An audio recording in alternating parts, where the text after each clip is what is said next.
చాలా మంది మీకు ట్రాన్స్ అయ్యాక బ్యాడ్ ఎక్స్పీరియన్స్ ఏమైనా ఉందా? బ్యాడ్ ఎక్స్పీరియన్స్ అంటే సార్ ఫ్యామిలీ పరంగా అయితే నాకేం లేదు. లైక్ ఫ్యామిలీ పరంగా కాదు, ఈ లవర్స్ పరంగా. సార్ లవర్స్ పరంగా ఎవరికైనా ఉంటుంది సార్, అమ్మాయిలకు ఉంటుంది అబ్బాయిలకు ఉంటుంది. ఎవ్రీ ట్రాన్స్ ఉమెన్ ఏ విషయంలోనూ బాధపడదు. అంటే తల్లిదండ్రుల విషయంలో కొంతవరకు బాధపడుతుందేమో, బాయ్ ఫ్రెండ్స్ విషయంలో మాత్రం పీక్స్ వెళ్ళిపోతుంది ప్రేమ అనేది పీక్స్ వెళ్ళిపోతుంది. ఇంక వాడే ప్రపంచం, ఇంక వాడి గురించి మూడో ప్రపంచ యుద్ధం చేయమన్నా సరే yes I'm ready to do అంటారు. చేశారా? సార్ నేను చేయలేదు సార్, నేను చేయలేదు సార్. నేను అంతవరకు చెప్పారు కదా నిజం సార్. నా గుడ్లు పెళ్లి చేసుకెళ్ళిపోయారని ఒకరిని ప్రేమించాను సార్, అది ఎప్పుడో 10 years బిఫోర్ స్టోరీ అది. అండ్ అదేంటి మీరు 20 years ఇందాక అన్నారు కదా 36 years ఏంటంటే నేను అప్పుడు 16 ఏళ్ళు.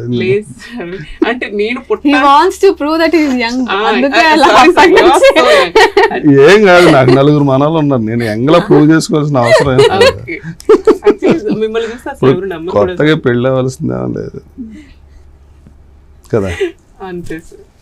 సో అట్లాగనమాట. సో ఖచ్చితంగా కాదు, మూడో ప్రపంచ యుద్ధానికి ఇంకా రెడీ అవ్వలేదు మీరు? లేదు సార్, నేను అవ్వలేదు, అవ్వను కూడాను. పందెమా అవుతారని రెడీ సార్. నాకు అసలు వాటి మీద ఇంట్రెస్ట్ లేదు. బాయ్ ఫ్రెండ్స్ అది క్యాలిక్యులేషన్ ఏమి ఉండదు, ఆల్ ఆఫ్ సడన్ గా ఎవడో తగులుతాడు సెట్. తగలనండి, నేను చూస్తున్నాను సార్, బికాస్ బోర్ కొడుతుంది లైఫ్ అంతా. I want go with him out, like మంచి ప్లేసెస్ చూడాలని అది నాకు కూడా ఉంది. But it's okay, time will decide everything.